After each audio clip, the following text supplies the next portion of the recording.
name's Porcelain. Porcelinda.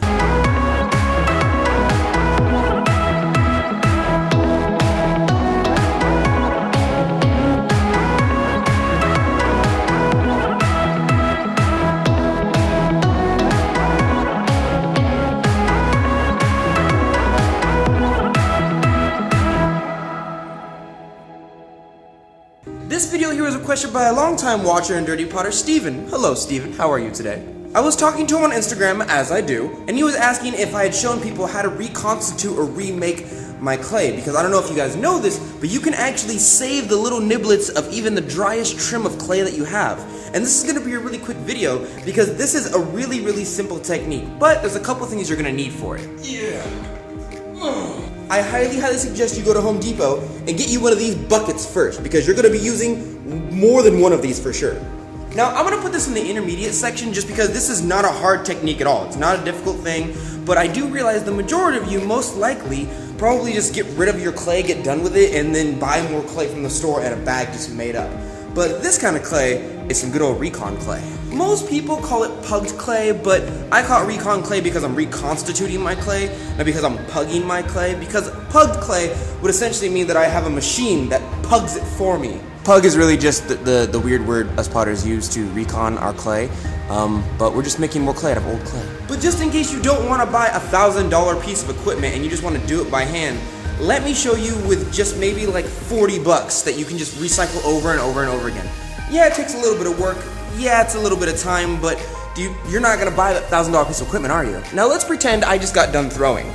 There's my balls of clay, and here's a little bit of my excess left over.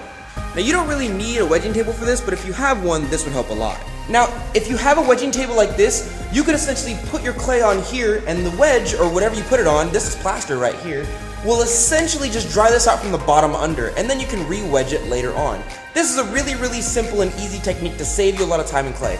Don't throw your clay away, just re-wedge it. And do you see how this is all wet and moist right now, and gooky and gumpy? Well, at the bottom of this is essentially dried out clay. So what I'm gonna do is I'm gonna turn this over, wedge this, and it turns out to be nice perfect balls like the ones over there.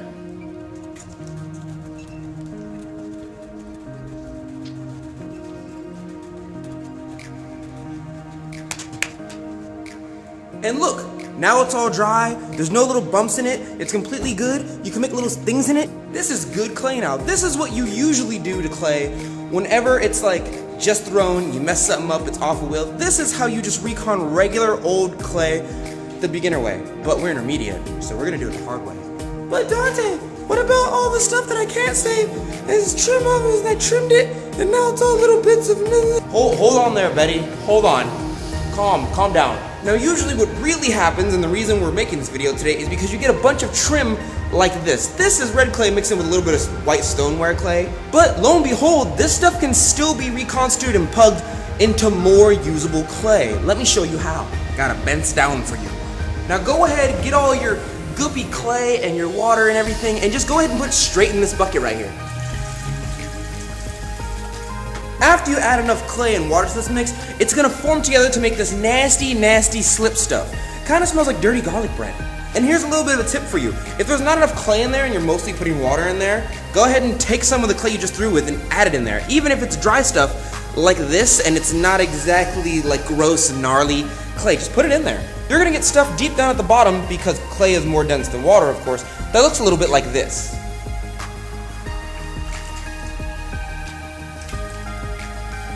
Got some on my paint. But on the top layer, you're gonna get something that looks like this. Mostly straight water. Your job now is to go ahead and get you some kind of drill or even a really powerful whisk and just mix that stuff together. You want it to be homogeneous. You want it to be one congruent kind of mesh of slip, and then let that dry slowly. But here's how I do mine, because, you know, screw that whisk stuff. And just as a little pottery tip, if you find that there's a lot of thickness down at the bottom and a lot of water at the top, and you're cool with that thickness, just go ahead and pick up the bucket and siphon that stuff out. Just go ahead and just pour that water out, but make sure not to pour out too much clay.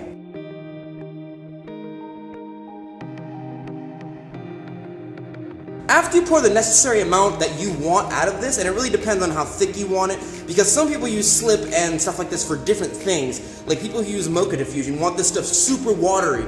So I'm doing this just to make new clay. After you do that, it's gonna look a little bit like this, and it's gonna feel a little bit like this. It's gonna look and feel like this. Now, even after you whisk it and drill it, it's still gonna have a bunch of clumps in it, and it's still gonna have just like this in it. This is a big old clump of porcelain clay right here. So what are we gonna do? Of course, I'm gonna add more water, and then I'm just gonna go ahead and blend the hell out of it. Rah! It's the thing from the swamp. That was like the most wussy monster I've ever, like, I'm the thing from the swamp. now I love this thing. This is the good old power drill. Sometimes I use it for making salsa, mixing pancakes for the 10,000 lumberjacks I take care of per day. Now here's the real problem. You've already added and taken out the amount of water that you want, so if this is really, really thick, it's not gonna mix in as well as you think it is. So I highly suggest if it's really thick, kind of like this, if it's so thick it doesn't even fall off the spoon when you actually do this to it, you should probably add a little bit of water, because this is extremely thick. But you're gonna need water for it to mix really well, and then you're gonna have to decant it again later. Yes, it's kind of a process, but think about it. This makes like 2 bags of clay, of porcelain clay. And just as another tip, please make sure your mixing spoon is out of this thing before you power drill it, because I did that one time, and it was not a good day.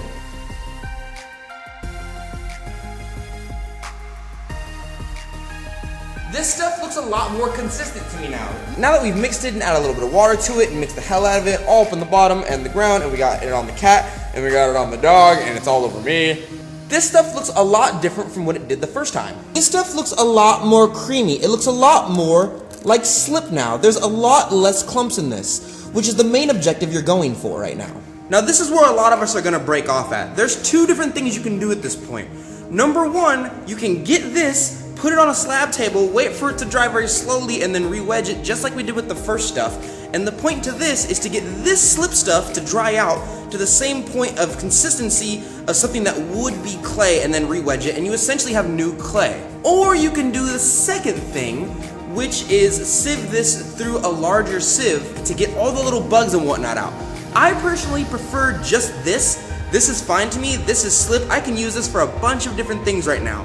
But because I don't have a pug mill, and because I also don't want to sieve my stuff, because ain't nobody got time for that, I'm gonna go ahead and just do it the regular old Potter pot way.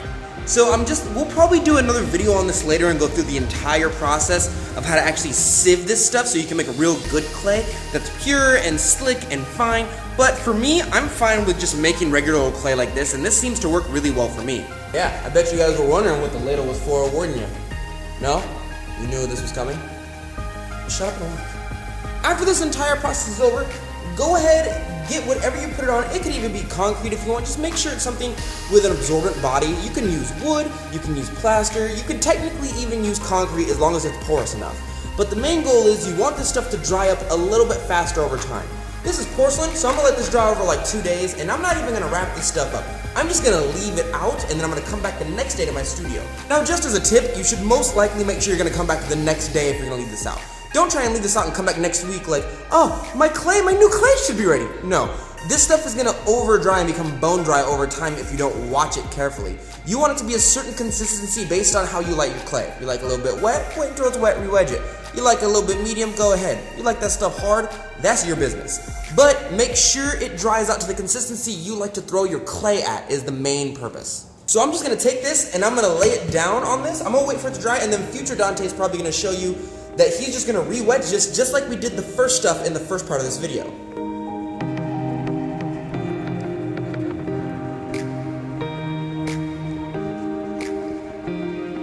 See, now this stuff right here is super goopy and super wet, just like the real slip.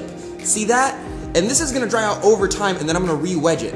Unfortunately, the part that a lot of you guys aren't gonna like is that I have to wait an entire day for this stuff to settle in. The point of this stuff is to dry just as consistent as I want it to be for me to throw. I don't think I said that right. This is kind of like when you're done throwing something and you messed up and you bunch it up and you put it on a plaster bat for like 10 minutes and then you re-wedge it. It's the same process, except for instead of letting it dry for 10 minutes, you're letting this slip dry for a much longer time. And the reason I have this bucket of slip is because this slip can be used for so many more things. You can make underglazes with it, You can do decoration with it. You can make new clay with it. You can paint it on your body no? I don't do that either. That's weird. Okay, well, we're gonna wait a couple days for this to dry out, and then we're gonna come back and we're gonna re-wedge this and see how it came out. Okay, well, it's now the next day, and we're gonna check on that clay that we put down last night. Okay, do you remember when we touched this before and it was all goopy, it came out off my finger? It's not gonna do that anymore. Look, I can touch this. It's like normal clay now. Now all I'm gonna do is I'm just gonna peel this right off.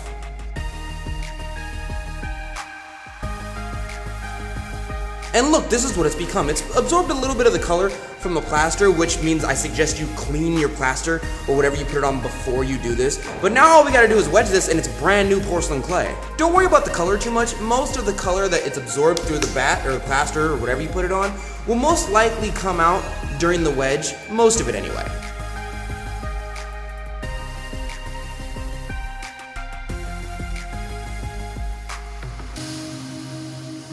And boom, done. This is it. This is brand new clay ready to go. And if you're saving your clay up and doing exactly what I taught you to do in this video, you most likely have an entire bucket of this clay. Now you don't have to go to the store for a long time as long as you plan out what you're gonna do the next day for the day ahead. Not only that, this slip can be used for a bunch of different stuff. You can make underglazes with it, you can make stains with it, you can do slip decoration with it. Technically, you can add more water to this and do mocha diffusion with it, and you can make clay from it. This bucket has a bunch of different uses that you can just go ahead and use whenever you want. I highly suggest you save one of these in your studio if you have the space. By the way, a giant thank you to Jennifer and Sammy. You two have decided to become my patrons. One of you is gonna get something real nice in the mail pretty soon. Ooh, I hope it's a porcelain plate. It is a porcelain plate. That is what's coming. Well, thank you, Dirty Potters, for joining me. I really hope this video helps you out. A lot of people don't know how to do this or just buy new clay, and this saves you a lot of money as far as your clay expenditure goes, as long as you plan out for the day previously what you're gonna do the next day. So thank you very much for joining me. If you want to contact me, my Facebook and my Instagram is down below if you want to see some of my artwork. And if you want some exclusive content, my Patreon is down below too. I love your Dirty Potter faces, and I will see you next week.